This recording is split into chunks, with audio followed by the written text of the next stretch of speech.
Rapidement, parce que c'est pas le sujet, le live serait beaucoup trop long si je vous expliquais encore une fois la nature de la République et ses objectifs, mais quand même, je vous dirais rapidement que la République est un régime colonial brutal. Alors là, vous allez dire, ah ben oui, c'est parce qu'elle est arabe, musulmane, elle a des origines algériennes, alors elle va nous parler de la colonisation. Eh bien oui, je vais vous parler de la colonisation, mais je vais vous spécifier une chose que personne ne vous a jamais dite, je crois, c'est que la première colonie de la République, eh bien, ce fut la France. Avant d'aller coloniser les territoires en Afrique, la République a d'abord, évidemment, colonisé la France. Et la France est toujours une colonie républicaine, figurez-vous. Eh bien, tout le problème est là. La France est une colonie de la République maçonnique depuis 1789. Alors pourquoi la France a été choisie, ciblée tout de suite par la République ? Eh bien, les catholiques le savent. Ceux qui m'écoutent, eh bien, pour une fois, ne me contrediront pas, même si nous ne sommes plus du tout d'accord, les catholiques et moi, quant à leur fidélité à l'égard de Zemmour aujourd'hui qui les trompe. Donc ça, c'est complètement hors du champ christique qu'ils n'auraient pas dû quitter, mais c'est une autre affaire. Donc la France, aujourd'hui, comme elle l'est depuis la Révolution française, est une colonie républicaine, parce qu'il a été question pour la République d'en finir avec la France, fille aînée de l'Église. Église au vrai sens du terme, une église digne de ce nom. L'Église, telle que la doctrine chrétienne la présentait dès l'origine, comme étant une, comment dirais-je, institution à la fois terrestre et céleste pour mettre en œuvre sur terre le règne royal de Jésus-Christ. Donc là, évidemment, on n'a plus affaire à cette Église aujourd'hui, puisque elle aussi, comme ce fut le cas de toutes les institutions de la France, elle fut, comment dirais-je, infiltrée pour en arriver à n'être plus que cet établissement moribond où aujourd'hui, comme ailleurs, on admet que la République a toujours raison. Voilà. Dans l'Église aujourd'hui, c'est cela. Et chez les musulmans républicains, laïcs également, nos imams de la République fonctionnent sur le modèle de l'Église récupérée par la République, qui, comme je vous ai dit, comme je vous l'ai dit à l'instant, n'est plus la fille aînée de l'Église. En tout cas, sa vocation, c'était celle-là, mais évidemment, elle est partie dans les oubliettes de l'histoire. Elle est plutôt devenue, cette Église, le supplétif de la République, comme le sont aujourd'hui les imams dans les mosquées de l'Hexagone, parce qu'on vous dit « Oh, il y a des mosquées, l'islam, il y a des mosquées, ça se construit. » Non, non, ce qui se construit, c'est une avancée rigoureuse et constante de l'esprit républicain chez les musulmans.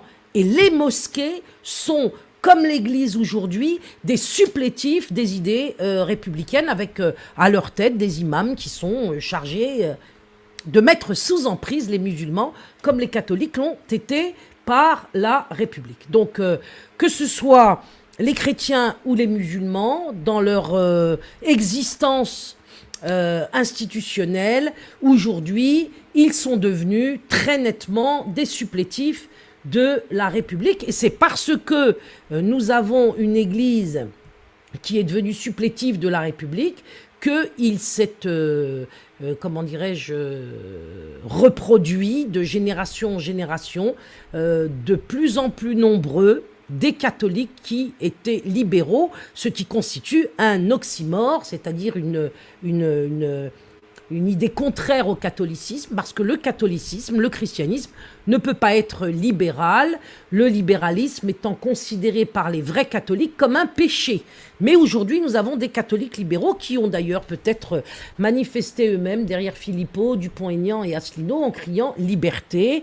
On va voir ça tout à l'heure. Donc aujourd'hui, nous avons dans la communauté, chez les catholiques, français, un grand nombre de libéraux qui ne supportent pas évidemment le voile des musulmanes, ce qui est d'une certaine façon assez logique puisque eh bien, on a renvoyé leurs religieuses voilées dans les oubliettes de l'histoire.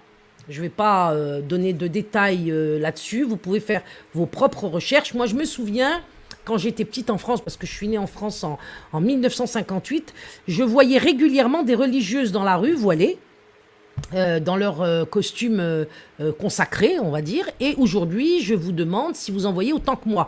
D'ailleurs, le père Horowitz m'expliquait que lorsqu'il se baladait en soutane dans les rues de Toulon, là où il avait sa paroisse, jusqu'à ce qu'il en sorte récemment, finalement, eh bien, il était agressé, non pas par des musulmans, hein, mais par de bons Français, de souche athée qui le traitaient de pédophile. Voilà. Donc le port de la soutane et de l'habit des religieuses voilées aujourd'hui est devenu rare dans l'espace public, en particulier les religieuses, mais aussi les prêtres. Et donc, évidemment, les catholiques libéraux ayant obtenu de leurs religieuses, non pas qu'elles se dévoilent, je n'irai pas jusque-là, mais au moins qu'elles disparaissent, les pauvres malheureuses, et c'est évidemment pas pour accepter de les voir se faire remplacer par les musulmanes voilées. Donc tout ça est tout à fait logique et on est toujours dans la problématique de l'emprise. Et cette emprise que je dis aujourd'hui macroniste, c'est une façon de vous amener à la réflexion non individuelle, c'est-à-dire de vous faire comprendre que le macronisme, c'est une idée, une idéologie républicaine, comme le hollandisme, comme le chiracisme, comme le sarkozysme, comme le mitterrandisme, comme le Dupont-Aignanisme, l'Asselineauisme et le philippoïsme. Parce que tous ces gens se réfèrent au même régime politique. C'est d'ailleurs très étrange quand on voit comment les défilés, les manifestations de la Manif pour tous, des Gilets jaunes, maintenant des musulmans anti-islamophobes, du pass sanitaire aujourd'hui, reprennent exactement tous les symboles de leurs adversaires. Donc vous avez Macron qui dit « Vive la République, vive la France ».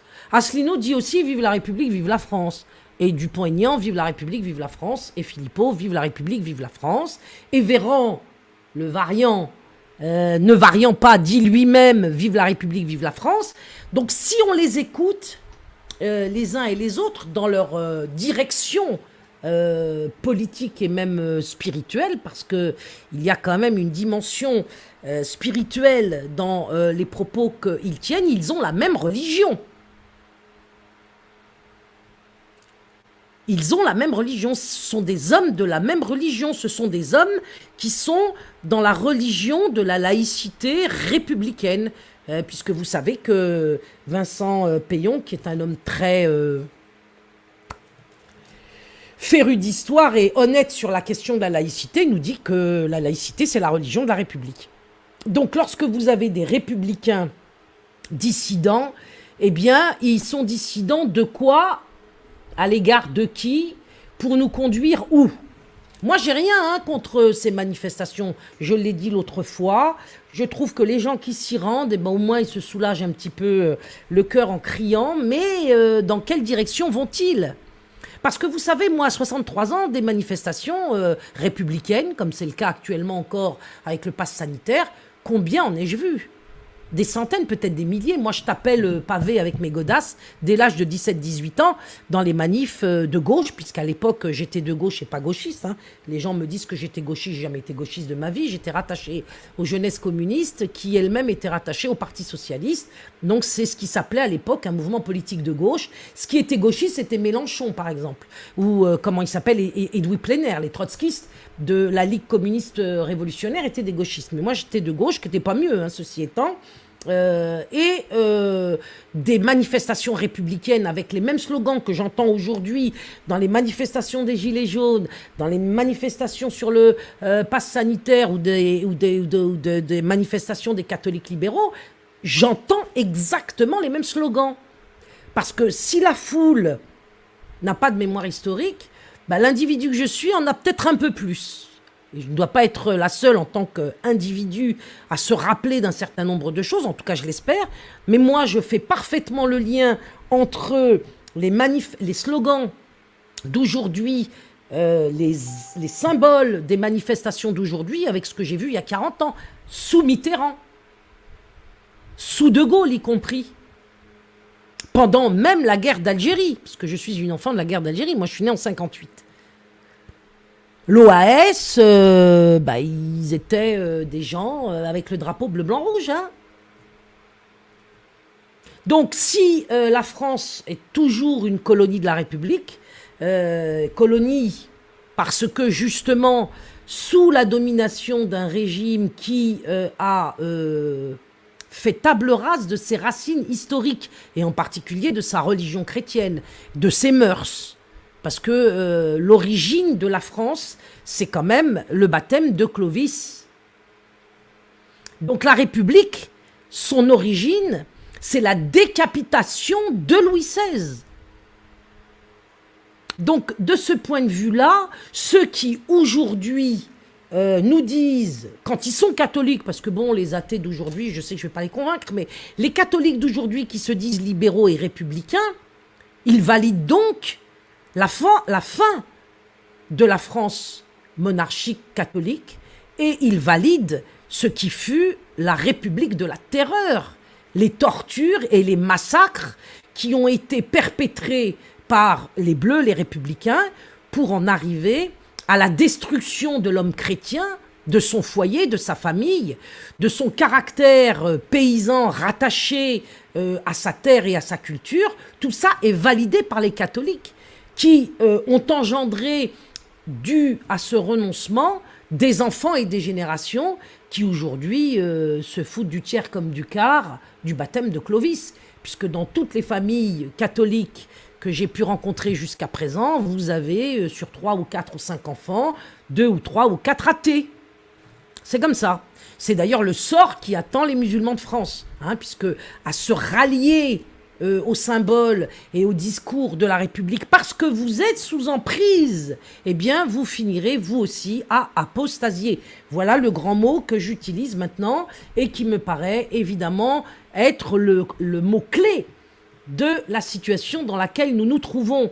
Parce qu'il est fort possible, je demande aux quelques croyants qui restent en France, dès lors qu'ils se réfèrent encore à la Marseillaise, au drapeau bleu-blanc-rouge et à la devise liberté, égalité, fraternité, est-ce que le problème ne vient pas de votre ralliement à ces symboles, chers croyants, que vous soyez évidemment catholiques ou musulmans? Est-ce que ce n'est pas à cause de cette apostasie que nous sommes aujourd'hui dans une emprise dont nous ne parvenons pas à nous libérer? Voilà, donc la République met la foule sous emprise, et c'est une emprise qui date.